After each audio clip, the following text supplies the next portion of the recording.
Good morning 11 class. कैसे हो बच्चों आप लोग? आई होप कि आप बहुत अच्छे होंगे। ठीक है, आजकल जो हमारा चैप्टर चल रहा है वो है आपका पुष्पी पादपों का शरीर। ठीक है, यानी कि एनाटॉमी ऑफ फ्लावरिंग प्लांट। ठीक है, तो इसमें हम क्या देख रहे हैं कि हम इसमें पेड़ों के अंदर की संरचनाओं को देख रहे हैं। ठीक है, कल हमने क्या देखा था बच्चों? जाइलम के बारे में देखा था। जाइलम क्या है? एक कॉम्प्लेक्स टिश्यू है। ठीक है ना, यानी कि परमानेंट टिश्यू है। और परमानेंट टिश्यू के दो भाग थे, एक तो क्या था सरल और दूसरा क्या था जटिल। तो जटिल में क्या आते हैं आपके? दो आते हैं, जाइलम और दूसरा क्या आता है आपका फ्लोएम। ठीक है, जाइलम और फ्लोएम। ठीक, तो एक चार्ट की मदद से पहले इसको समझते हैं। देखिए, पहले हमने क्या पढ़ा था? टिश्यू पढ़ा है ना। टिश्यू क्या है? कोशिकाओं का वह समूह जो उत्पत्ति और संरचना और कार्य में समान होते ऊतक कहलाते। ठीक है ना। फिर हमने इसमें क्या पढ़ा? विभाज्य ऊतक पढ़ा, जिसमें कि विभाजन की क्षमता पाई जाती है और वो अलग अलग जगहों पर पाया जाता है। शीर्षस्थ विभाज्य ऊतक क्या करता है बच्चों? शीर्ष की लंबाइयों को यानी कि प्लांट को लंबाई में बढ़ाता है। अंतःवृष्ट क्या करता है? टहनियों को निकालने में, पर्व संधियों को निकालने में हेल्प करता है। पार्श्व विभाज्य ऊतक क्या करता है? पेड़ की मोटाई बढ़ाने में क्या करता है? हेल्प करता है। ठीक है, ये तो हो गया आपका जिन उसमें टिश्यूज़ में विभाजन की क्षमता पाई जाती है। ठीक है, जो ऊतक है। फिर इसका ये सेकेंड पार्ट क्या है? ऊतक का पहला पार्ट क्या था? विभाज्य ऊतक। दूसरा पार्ट क्या है आपका? स्थायी ऊतक। ठीक है, तो स्थायी ऊतक भी क्या है? दो प्रकार के हैं। देखिए, एक क्या है सिंपल और दूसरा क्या है जटिल ऊतक। यानी कि साधारण ऊतक, जिसमें हमने पढ़ा था मृदु ऊतक पढ़ा था ना, पेरेन्काइमा। फिर क्या पढ़ा था? कोलेनकाइमा। और फिर क्या पढ़ा था? स्केरेन्काइमा। ठीक है, समझ गए इतना? आज जो हम बात कर रहे थे वो क्या है आपकी जटिल ऊतक, यानी कि जो स्थायी ऊतक है। ठीक है, उस स्थायी ऊतक को भी हमने दो भागों में बांटा है। क्या क्या थे वो? साधारण में था, आपने देख लिया अभी। अब क्या है, हम जटिल ऊतक की बात करें। जटिल ऊतक क्या होता है कि उसमें एक से अधिक कोशिकाएं मिलकर साथ काम करती है, एक यूनिट के रूप में काम करती है। तो जाइलम हमने कल देखा था। जाइलम क्या है? जड़ द्वारा अवशोषित जल और खनिज लवणों को पेड़ के विभिन्न भागों तक या पौधे के विभिन्न भागों तक क्या करता है? ले जाता है। ठीक है, ये चार मुख्य प्रकार की कोशिकाएं थी इसमें: वाहिनिकाएं, वाहिकाएं, काष्ठ मृदु ऊतक और काष्ठ तंतु। ठीक है, आज जो हम पढ़ रहे हैं वो है आपका फ्लोएम। ठीक है, फ्लोएम क्या करता है बच्चों? प्रकाश संश्लेषण के दौरान पत्तियों में बने भोजन को क्या करती हैं? पौधे के विभिन्न भागों में ले जाती है। और इसमें भी चार प्रकार की कोशिकाएं होती हैं: चालनी कोशिकाएं, सह कोशिकाएं, फ्लोएम तंतु और फ्लोएम मृदु ऊतक। ठीक है, क्या क्या? पहले क्या है? चालनी कोशिकाएं, फिर है सह कोशिकाएं, फिर क्या है? फ्लोएम तंतु और फिर क्या है? Phloem parenchyma. ठीक, चित्र भी है यहाँ पे आपका। देखिए, सबसे पहले क्या है इसमें? ये होगी आपकी सीव प्लेट हो गई। ठीक है, यानी कि चालनी कोशिकाएं। ठीक है, उसके बाद क्या आ गया आपका? ये आ गया आपकी ये सहायक कोशिकाएं। ठीक है, तो इस तरीके से इसमें क्या होंगी? चार प्रकार की होंगी। पहला क्या है आपका? अभी बताया था ना, पहला क्या है? चालनी नलिकाएं। ठीक है, जिनको सीप प्लेट कहेंगे। सह कोशिकाएं, कंपेनियन सेल्स, फिर फ्लोएम तंतु और फिर फ्लोएम मृदु ऊतक। ठीक है, चार प्रकार की हैं ये। ठीक, देखते हैं इसको। पोषवाह या फ्लोएम या ब्लास्ट भी बोलते हैं। ठीक है, बास्ट। जो फ्लोएम है वो चार प्रकार की कोशिकाओं से मिलकर बना हुआ है। ठीक है, कौन कौन सी थी अभी बताया था आपको? चालनी नलिका, सह कोशिका, फ्लोएम तंतु और फ्लोएम मृदु ऊतक। तो चालनी कोशिकाएं क्या होती हैं या चालनी नलिकाएं क्या हैं? ये फ्लोएम में पाई जाने वाली महत्वपूर्ण संरचनाएं हैं। ये बहुत सी कोशिकाओं के सिरे आपस में जुड़े होने से बनती है। ठीक है, प्रत्येक चालनी नलिका में कोमल भित्ति बड़ी कोशिका गुहा व जीवित संरचनाएं होती हैं और इनमें क्या होते हैं, बहुत सारे छिद्र भी होते हैं, जिसकी वजह से भोजन इनमें क्या होता है, नीचे से क्या करेगा, जाइलम में तो नीचे से ऊपर की ओर जा रहा है, तो यहाँ पर क्या होगा, लेकिन जो क्या है पत्तियों द्वारा बना भोजन है वो क्या होगा, हाँ, विभिन्न पौधे के विभिन्न भागों तक क्या होगा, जाएगा। ठीक है, नेक्स्ट देखते हैं। ठीक है, अभी हमने किसकी बात करी,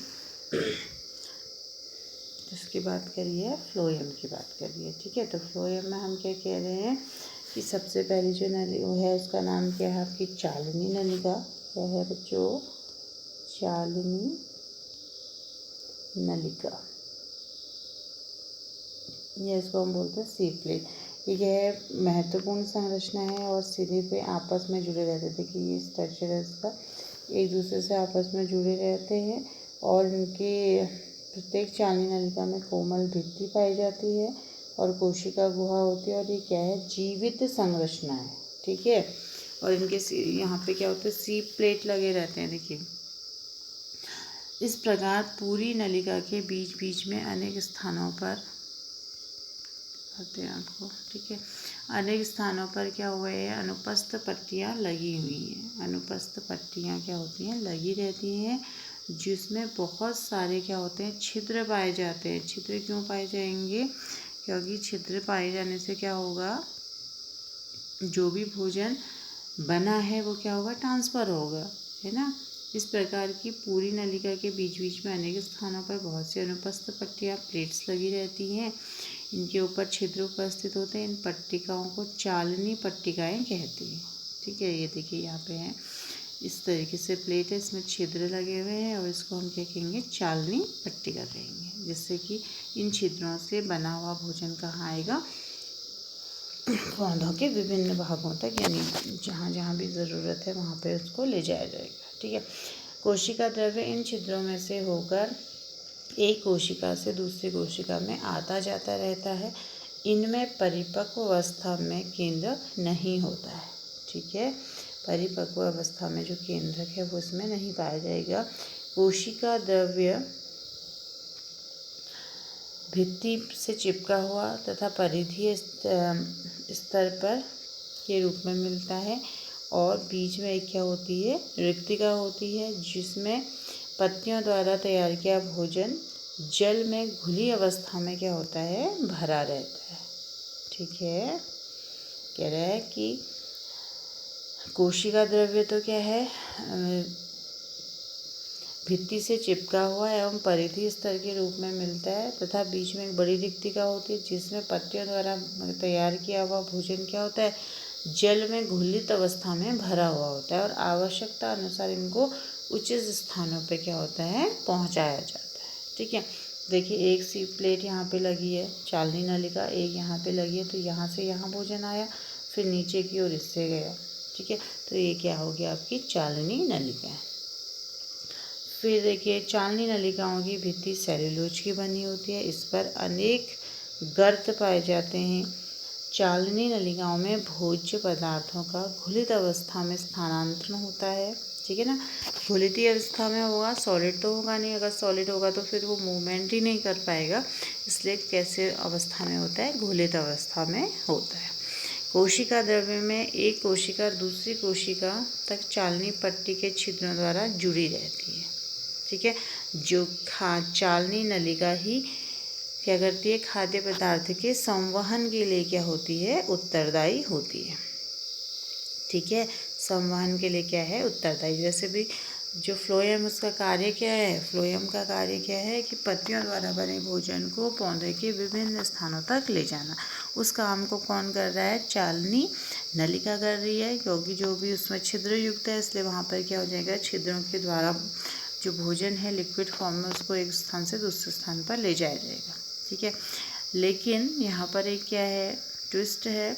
अब ये कह रहा है कि जब भी पादप वृद्धि के काल के अंत में, यानी कि जब भी क्या हो रहा है, पौधे ने अपनी कंप्लीट वृद्धि कर दी है, उसके बाद काल के अंत में चालनी पट्ट में एक रंगहीन चमकीला पदार्थ बनता है जिसको हम कैलस कहते हैं। ठीक है, क्या कह रहे हैं? कैलस कह रहे हैं। ठीक, तो कैलस होता है और ये क्या करता है? कार्बोहाइड्रेट यौगिक है। ठीक है, शीत ऋतु में ये कैलस पूर्णतया छिद्रों को बंद कर देते हैं। जैसे हमारी ये शीत प्लेट है। ठीक है, ठीक, आपने देखा होगा ना, जाड़ों के मौसम में पतझड़ हो जाता है ना, तो पतझड़ होने से क्या होगा बच्चों की पत्तियां तो झड़ जाएंगी, है ना, तो फोटोसिंथेसिस नहीं होगा। तो ये कह रहा है कि उस वक्त क्या होती है, जो सी प्लेट में क्या होता है, कैलस बनता है और वो क्या करता है, कार्बोहाइड्रेट है एक प्रकार का, और वो चालनी नलिका के सारे छिद्रों को इस तरीके से क्या कर दे रहा है, बंद कर दे रहा है, ताकि भोजन का आदान प्रदान कहीं भी ना हो। लेकिन जैसे ही क्या होता है, बसंत ऋतु आती है, फिर से ये जो पोर होते हैं ये क्या हो जाते हैं, इस तरीके से फिर से क्या होंगे, खुलने लगेंगे और चालनी नलिकाएं अपना काम क्या करने लगेंगे, फिर से करने लगेंगे। ठीक है, तो ये क्या हो गया, कैलस क्या है, जब भी कैलस होगा तो इसका मतलब क्या है कि पतझड़ हो चुका है। अब बसंत में ही ये पोर क्या होंगे, खुलेंगे। ठीक है, अब देखिए चालनी नलिका तथा चालनी कोशिका में क्या अंतर है। ठीक है, चालनी नलिका अभी बताया आपको। चालनी नलिका क्या होती है कि इसमें क्या होती है, सी प्लेट पाई जाती है, यानी कि छिद्रयुक्त प्लेट्स लगी रहती हैं जिसमें कि भोजन एक स्थान से दूसरे स्थान में क्या होता है, जाता है। और ये क्या होती हैं, देखिए इसमें कोशिकाएं एक के ऊपर एक होती हैं तथा एक लंबी नली का निर्माण करती हैं और प्रत्येक के अंत में छिद्र होते हैं। ठीक है, जैसे ये है आप क्या, दूसरी प्लेट यहाँ पे जुड़ी हुई है। ठीक है, तीसरी प्लेट यहाँ पे जुड़ी हुई है और इसमें क्या है, छिद्र पाए जा रहे हैं, तभी तो ये चालनी नलिका हुई। जैसे हमारे आटे चालने की छलनी होती है ना, तो उसमें भी क्या होते हैं, छिद्र होते हैं, है ना, तो उसमें हम क्या करते हैं, छानते हैं तो मोटी चीज़ जहाँ पर आ जाती है। तो ऐसे यहाँ पे भी छिद्र है। ये क्या कर रहे हैं, भोजन को, क्योंकि भोजन कैसे फॉर्म में है, लिक्विड फॉर्म में है, तो ये क्या करेगा, भोजन को पास करने में क्या करेगा, हेल्प करेगा। ठीक है, तो चालनी नलिकाएँ क्या हो गई, इस तरीके से होती हैं। ठीक है बच्चों, फिर है आपका ये आवृतबीजी पौधों में ही पाई जाती है। जो चालनी नलिका होती हैं वो कहाँ पाई जाती हैं, आवृतबीजी पौधों में। आपने पढ़ा था कि जो आवृतबीजी पौधे होते हैं सबसे एडवांस, सबसे विकसित पेड़ पौधे होते हैं। ठीक है, तो इसलिए चालनी नलिकाएँ इस जो हम फाइलम है हमारा, यहाँ पे मिलती है। इसमें चालनी क्षेत्र विकसित स्पष्ट होते हैं, है ना, और तभी तो भोजन क्या होगा, एक स्थान से दूसरे स्थान पे मूव कर पाएगा। इसमें चालनी प्लेट अंतः प्लेट पर होती है।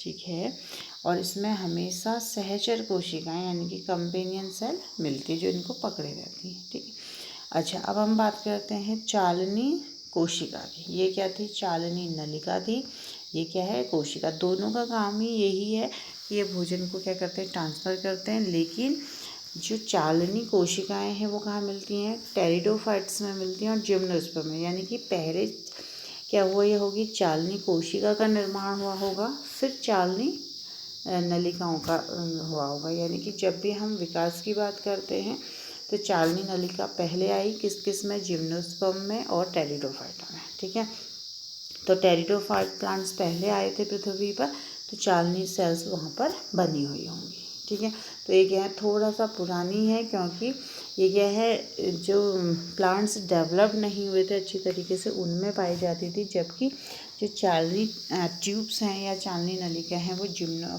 आवृतबीजी पौधों में यानी कि एंजियोस्पर्म में पाई जाती है। तो चालनी नलिका तो हो गया। आप चालनी सेल्स क्या है, देखिए सीव सेल्स। इसमें कोशिका दीर्घकृत बंद शुंडाकार होती हैं, अंतःभित्ति छिद्रित नहीं होती है। ठीक है, अंतःभित्ति क्या होती है, यहाँ पर छिद्रित नहीं होती, जबकि हमने यहाँ पे देखा था कि जो अंतःभित्ति होती है वो कैसी होती है, छिद्रित होती है। ठीक है, और ये किस में पाए जा रहे हैं, देखिए आवृतबीजी में। और जबकि चालनी सेल्स जो हैं, कोशिकाएं जो हैं, वो टेरिडोफाइट तथा जिम्नोस्पर्म में मिलती हैं। ठीक है, फिर क्या है कि इसमें चालनी क्षेत्र विकसित स्पष्ट होता है और प्लेट भी पाई जाती है। लेकिन इसमें क्या है, चालनी क्षेत्र अपेक्षाकृत कम विकसित और अस्पष्ट होता है। ठीक है, और लास्ट में क्या है, ये सहचर कोशिकाओं के साथ होती है और इसमें ये सहचर कोशिकाओं के साथ नहीं होती है। ठीक है बच्चों, तो कहने का मतलब ये है कि ये जो दोनों सेल्स का जो काम है वो एक ही है। ठीक है, क्या है, ये भोजन को क्या करना, भोजन का कंडक्शन करना एक स्थान से दूसरे स्थान में। तो चालनी सेल जो कोशिका जो थी वो क्या है, प्राइमेटिव है, या कहाँ पाई जाती हैं, टेरिडोफाइट्स और जिम्नोस्पर्म में पाई जाती हैं। जो चालनी नलिका है वो क्या है, एडवांस है, जो कहाँ पाई जा रही है, आवृतबीजी पौधों में पाई जा रही है। ठीक है ना। काम दोनों का क्या है, भोजन का स्थानांतरण करना। नेक्स्ट है इसका सह कोशिकाएं यानी कि कंपेनियन सेल। तो चालनी नलिका कोशिकाओं के साथ एक या अधिक मृदुतकी कोशिकाएं होती हैं, जिनमें कोशिका द्रव्य काफ़ी मात्रा में होता है और यह चालनी नलिका के क्या होती है, समांतर लगी रहती है। इन कोशिकाओं को सह कोशिकाएं कहते हैं। इनका केंद्र काफ़ी बड़ा, स्पष्ट और किसका बना होता है बच्चों, सेल्यूलोज का बना होता है। ठीक है, ठीक। और ऐसा माना जाता है कि चालनी नलिका में परिपक्व अवस्था में केंद्रक नहीं होता है, अतः सह कोशिकाओं का केंद्रक ही इन पर नियंत्रण रखता है और ये टेरिडोफाइटा और जिम्नोस्पर्म में नहीं होती हैं। ठीक है, तो ये क्या है, इसमें अपवाद है, यानी कि ये जो सह कोशिकाएँ हैं ये कहाँ कहाँ नहीं पाई जाएंगी, एक तो टेरिडोफाइट्स में नहीं पाई जाएंगी, दूसरा जिम्नोस्पर्म में नहीं पाई जाएंगी। ऊपर भी आपने देखा था, देखिए कि इसमें हमने चालनी नलिका में देखा था कि हमेशा सहचर कोशिकाएं मिलती हैं, लेकिन यहाँ पर नहीं मिलती हैं। तो इसका मतलब क्या है कि टेरिडोफाइट और जिम्नोस्पर्म में सह कोशिकाएं यानी कि कंपेनियन सेल नहीं होती हैं, जबकि जो हमारा आवृतबीजी है, सबसे वेल डेवलप्ड फाइलम है, वहाँ पर ये पाई जाएंगे। ठीक है, नेक्स्ट है हमारा फ्लोएम मृदुतक। ठीक है, ये क्या होगा, मृदुतक है तो भोजन को क्या करेगा, कलेक्ट करने का काम करेगा। तो ये सामान्य प्रकार की कोशिकाएं होती हैं और ये अन्य कोशिकाओं के साथ मिली जुली अवस्था में मिलती हैं और इनका जो मुख्य कार्य है भोजन का एकत्रीकरण है। ठीक है, इसका एकत्रीकरण भोजन का, और एक बीजपत्री पौधों में ये नहीं पाई जाती है। किसमें, एक बीजी पौधों में फ्लोएम मृदुतक नहीं पाया जाता है। ठीक है बच्चों, तो फ्लोएम मृदुतक किसका कैरेक्टरिस्टिक्स है, द्विबीजपत्री पौधों का कैरेक्टरिस्टिक्स है। अब देखिए लास्ट जो है हमारा फ्लोएम रेसे। फ्लोएम रेसे हैं तो क्या होगा, ये क्या होंगे, इसको यांत्रिक सहायता प्रदान करेंगे। देखिए फ्लोएम रेशे फ्लोएम में मिलते हैं और किसके बने होते हैं, दृढ़ ऊतक रेशे होते हैं। दृढ़ मतलब कठोर, जिनमें फ्लोएम रेशे या इनको ब्रासलेट से भी कहते हैं, और ये क्या करेंगे, यांत्रिक सहायता उनको क्या करेंगे, प्रदान करेंगे। ठीक है, प्रत्येक रेशा आपस में एक पूर्ण कोशिका होता है जो लंबी और पौधों के सिरों, लंबी और दोनों सिरों पर क्या होगी, नुकीली होगी। इस तरीके से नुकीली, देखिए यहाँ पे भी नुकीली और यहाँ पे भी नुकीली। ठीक है, और ये क्या करती है, मृत तथा दृढ़ कोशिका होती है, यानी कि ये क्या है, डेड सेल्स है। ठीक है, कौन सी है डेड सेल, फ्लोएम रेशे, और क्या करती है, यांत्रिक सहायता प्रदान करती है। ठीक है, तो ये क्या हो गया आपका फ्लोएम के बारे में। ठीक है बच्चों, तो आज के लिए इतना ही। Thank you.